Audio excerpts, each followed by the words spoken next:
ভাদ্র পূর্ণিমাতে বুনো হাতিকে বন থেকে ফলমূল সংগ্রহ করে ধ্যানরত গৌতম বুদ্ধকে দান করতে দেখে বনের বানরও মৌচাকের মধু সংগ্রহ করে দানে মগ্ন হয়।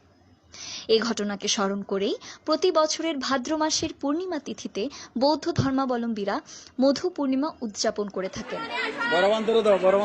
মঙ্গলবার মধু পূর্ণিমা উপলক্ষে সকাল থেকে রামুতে বৌদ্ধ ধর্মাবলম্বী নরনারী স্ব মন্দিরে যথাযথ ধর্মীয় ভাব গাম্ভীর্যের মধ্য দিয়ে দিনটি পালন করেছে। আজকের এই মহান পবিত্র দিনটা হচ্ছে আমাদের সেই দিনে এই মহান পবিত্র দিন বুদ্ধকে বানরে মধুদান করে খুশি আনন্দ মনে এই দিন উনি শেষ নিঃশ্বাস ত্যাগ করেছিলেন। শেষ নিঃশ্বাস ত্যাগ করার সঙ্গে সঙ্গে সেই স্বর্গবাসী হয়েছিলেন। বর্তমান বাংলাদেশ সহ বিশ্বের মধ্যে যে অশান্ত সৃষ্টি হচ্ছে সে সকল মানবের মনে শুভ চেতনা শুভ বুদ্ধির উদয় হোক। আজকে বৌদ্ধদের সর্বোচ্চ দ্বিতীয় ধর্ম উৎসব মধু পূর্ণিমা।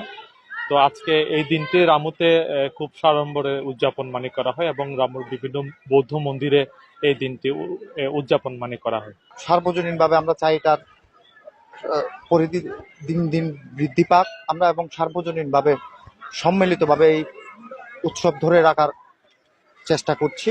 মধু পূর্ণিমা উপলক্ষে রামু কেন্দ্রীয় সীমা মহাবিহারে দিনব্যাপী আয়োজনে ছিল সংঘদান, অষ্ট পরিষ্কার দান, বুদ্ধ মূর্তি দান, মধুদান সহ পুণ্যার্থীরা ভিক্ষুর কাছ থেকে পঞ্চশীল গ্রহণ করেন। এরপর সন্ধ্যায় স্ব বৌদ্ধ বিহারে সবার সুখ শান্তি কামনায় বুদ্ধ মূর্তির সামনে প্রদীপ প্রজ্বলন সহ দেশ ও বিশ্ব শান্তি কামনায় সমবেত প্রার্থনা করেন বৌদ্ধ ধর্মাবলম্বীরা।